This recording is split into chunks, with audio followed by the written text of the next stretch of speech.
Bismillahirrahmanirrahim. Assalamualaikum warahmatullahi wabarakatuh. Ketemu kembali kita di kuliah pembiayaan dan akuntansi agribisnis ya. Jadi ini adalah kuliah ke-10.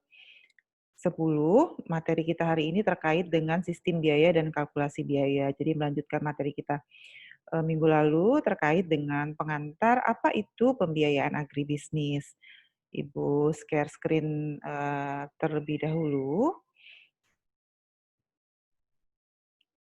Oke, jadi ini ada materi kita hari ini. Materi kita terkait dengan kalau dari sisi bab sebetulnya bab ke-8, tetapi hari ini kita sudah masuk pada pertemuan ke-10 mengenai sistem biaya dan kalkulasi biaya yang sudah disinggung sedikit dalam perkuliahan sebelumnya. Tujuan perkuliahan kita hari ini adalah diharapkan mahasiswa mampu memahami dan mendeskripsikan mengenai sistem biaya dan kalkulasi biaya dalam perusahaan agribisnis.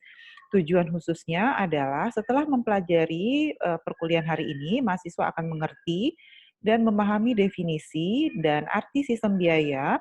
Mahasiswa akan memahami dan mampu menjelaskan hubungan antara sistem biaya dan kalkulasi biaya, dan yang terakhir mahasiswa akan mampu menjelaskan beberapa klasifikasi sistem biaya dan kalkulasi biaya.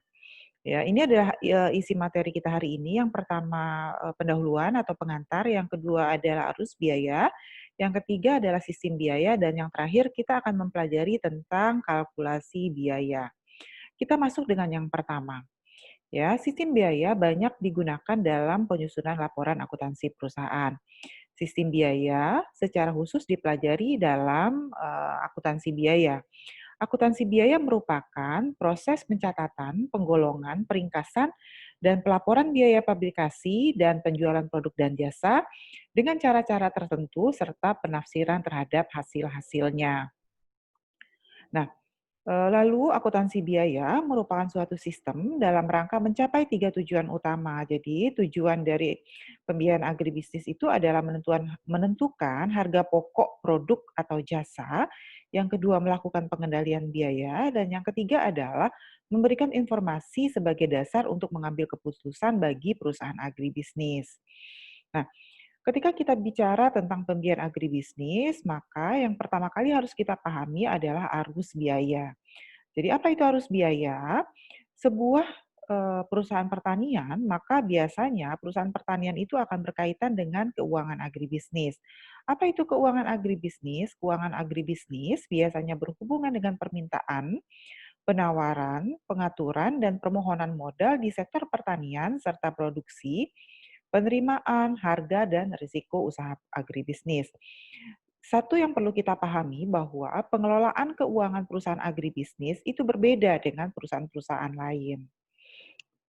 Nah, ini adalah bagan arus produksi dan arus biaya. Jadi sebetulnya ketika kita bicara proses produksi, misalnya ini adalah ada bahan baku, sebuah proses produksi itu biasanya memerlukan bahan, memerlukan tenaga kerja sebagai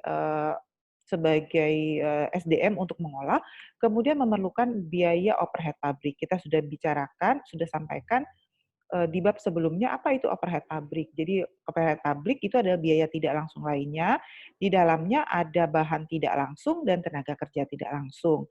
Maka biaya bahan langsung, tenaga kerja langsung ditambah dengan biaya overhead pabrik, itu akan masuk ke dalam pabrik ya, jadi dalam proses produksi, kemudian keluar dari pabrik menjadi barang jadi. Nah, di dalam proses ini dia ada 2 arus yang terjadi. Ada arus produk ya, jadi bahan, tenaga kerja, BOP masuk dalam arus produk, tetapi juga ada arus biaya. Jadi berapa biaya bahan, berapa upah tenaga kerja, berapa biaya overhead pabriknya, itu juga masuk dalam perhitungan di pabrik, kemudian akan mempengaruhi produk jadinya. Atau dengan kata lain, kita bisa ikuti bagan berikut ya, bagan selanjutnya.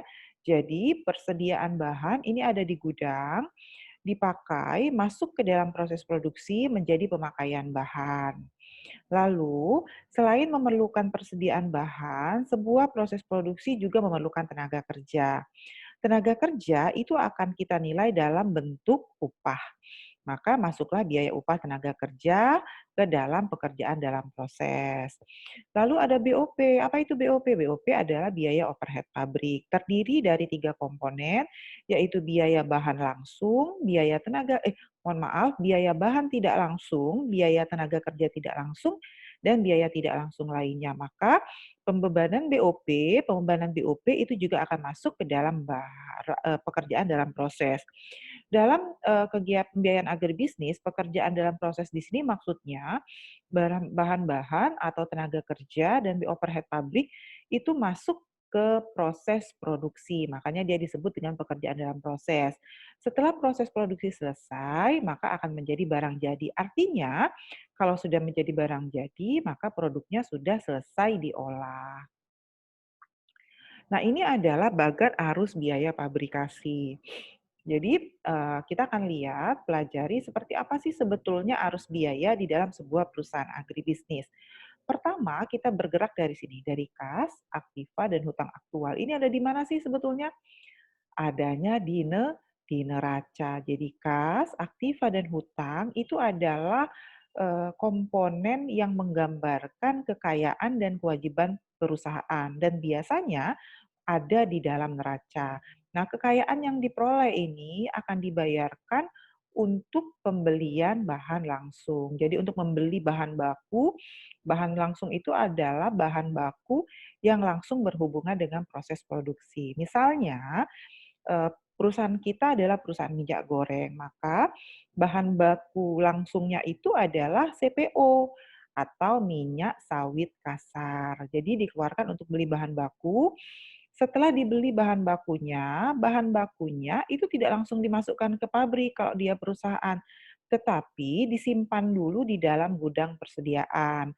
Ketika dia disimpan di dalam gudang persediaan, maka disebut dengan persediaan bahan langsung, ya.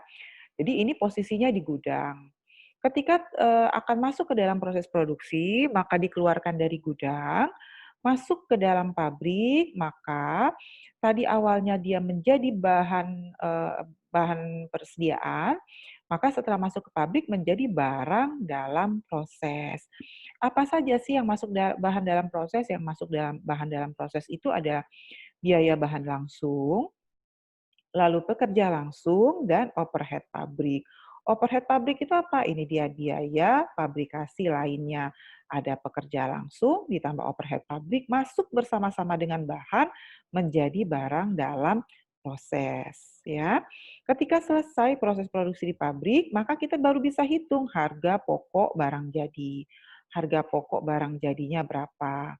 Nah, kalau kita bicara perusahaan agribisnis, setelah kita hitung harga pokok barang jadi yang sudah selesai itu tidak langsung dijual ke pasar, tetapi biasanya dia masuk ke gudang barang jadi, disebut dengan persediaan barang jadi. Jadi disimpan dulu di gudang, nanti ketika sudah siap masuk ke pasar, baru bisa dihitung harga pokok penjualan. Jadi yang dihitung itu nanti adalah harga pokok barang jadi setelah dia keluar dari pabrik, dan yang kedua adalah harga pokok penjualan setelah barang keluar dari gudang barang jadi. Jadi ini adalah arus biaya pabrikasi.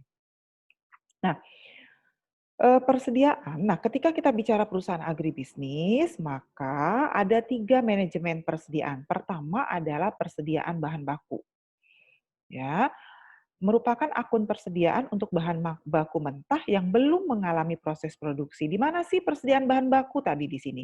Di gudang bahan, ya, baku. Jadi di gudang bahan baku. Yang kedua, persediaan itu ada di mana? Persediaan itu ada di pabrik, di barang dalam proses, ketika barang ada dalam proses produksi. Yang ketiga, persediaan itu ada di gudang barang jadi, di sini tadi. Mohon maaf, di sini di gudang barang jadi. Jadi persediaan itu ada di 3 tempat, ada di gudang bahan, ada di pabrik ketika bahan diproses, dan yang keempat ada di gudang barang jadi. Di situlah tempat persediaan. Kenapa ada persediaan? Satu yang perlu kita pahami bahwa sebuah perusahaan ketika menyimpan bahan di gudang, maka tidak semua bahan yang dibeli itu langsung masuk ke pabrik. Biasanya kalau belinya 100, misalnya ya, kalau belinya 100 unit, maka yang masuk di pabrik itu hanya 50 unit. Maka ada yang tinggal di sini 50 unit. Oke. Nah, dari 50 unit yang masuk ke barang dalam proses itu tidak semua selesai dalam satu kali proses produksi. Misalnya dari 50 yang masuk ke pabrik, itu yang selesai masuk ke gudang barang jadi hanya 30, maka 20-nya menjadi persediaan eee, di pabrik.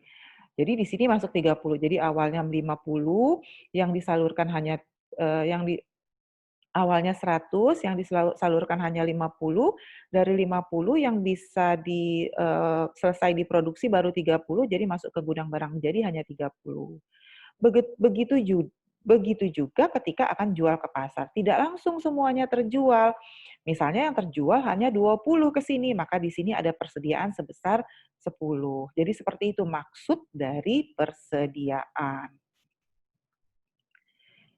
Kemudian ada, terkait dengan, perusahaan agribisnis, ada juga konsep yang namanya sistem biaya. Apa itu sistem biaya?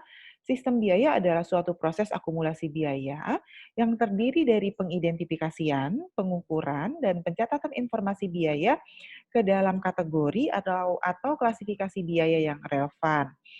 Jadi sistem biaya ini tidak menambah, nah ini yang perlu menjadi perhatian. Sistem biaya tidak menambah tahapan baru dalam siklus akuntansi, ya. Jadi dia tidak menyalahi prinsip-prinsip akuntansi, tetapi sistem biaya itu hanya mencakup suatu sistem yang terkait dengan pencatatan dan pengukuran yang tepat atas unsur biaya sejak biaya tersebut timbul atau sejak biaya dikeluarkan dan mengalir melalui proses produksi sampai dengan nanti proses produksinya selesai.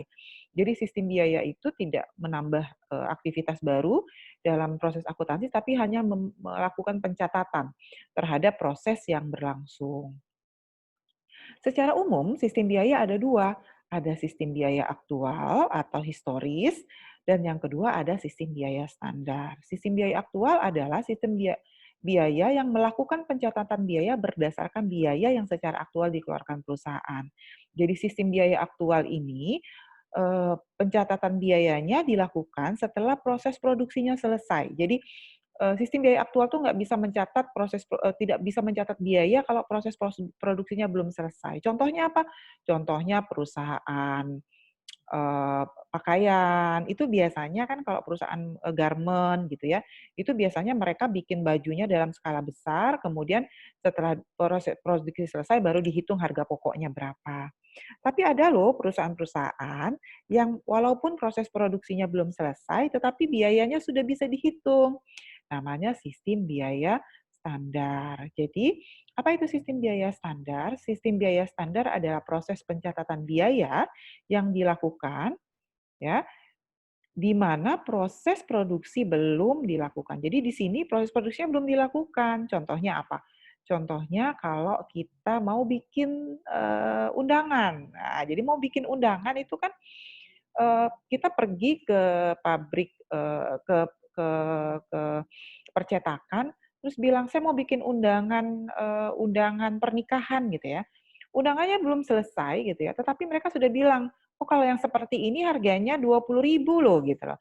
Artinya mereka menggunakan sistem biaya standar. Sama kalau kita mau, perusahaan properti, kita, ingin beli rumah, beberapa rumah itu sudah ada yang sudah selesai dibangun, tetapi ada yang belum selesai dibangun, tapi mereka sudah bisa hitung detil harga rumahnya berapa.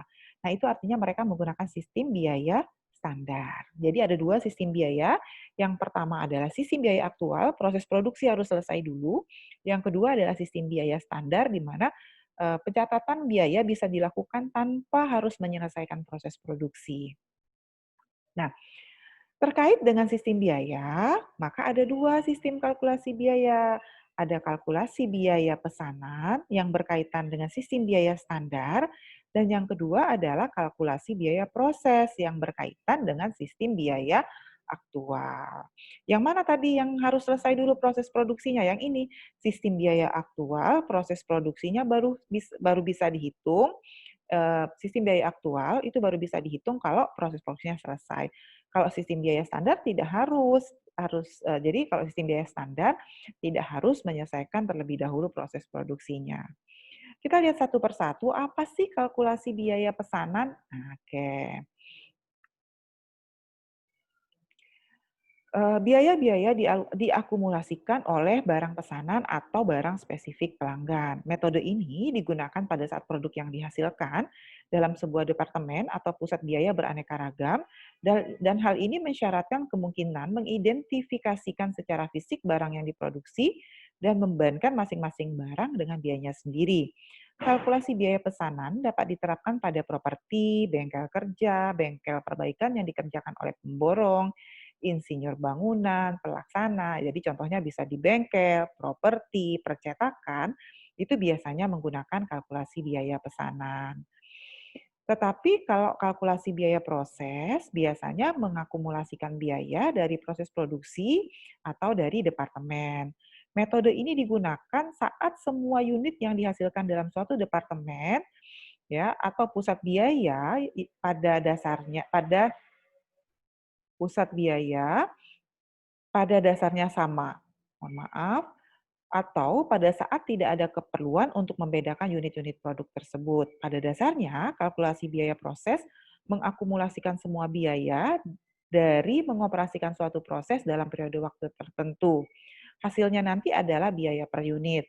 Apa contoh, perusahaan yang menggunakan kalkulasi biaya proses? Misalnya pabrik tepung, pabrik bir, kimia. Jadi ini contohnya pabrik roti, pabrik minuman kaleng, itu biasanya pabrik pakaian, itu biasanya menggunakan kalkulasi biaya proses, ya.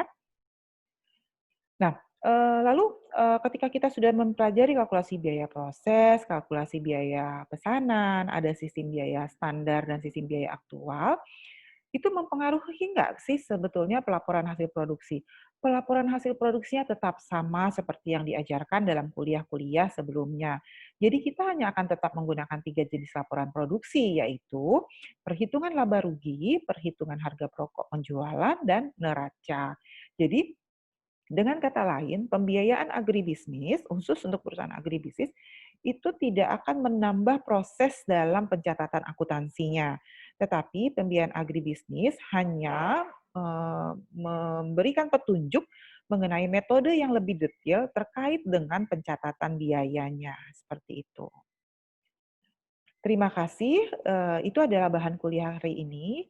Jika ada yang ingin ditanyakan, kami silakan mahasiswa mendaftarkan pertanyaannya pada kolom forum yang ada di e-learning untuk mata kuliah akuntansi dan pembiayaan agribisnis. Pertanyaan yang didaftarkan di forum akan dijawab pada saat kuliah berlangsung. Saya tutup kuliahnya. Terima kasih atas perhatiannya. Salam sehat selalu semua untuk anak-anak Ibu. Wassalamualaikum warahmatullahi wabarakatuh. Terima kasih ya. Jadi jangan lupa mendaftarkan pertanyaan di Direct Forum untuk materi-materi yang belum dipelajari. Kenapa? Karena pemahaman terhadap materi hari ini itu akan menentukan pemahaman mahasiswa terhadap materi-materi yang akan dipelajari di kuliah-kuliah selanjutnya. Terima kasih. Wassalamualaikum warahmatullahi wabarakatuh.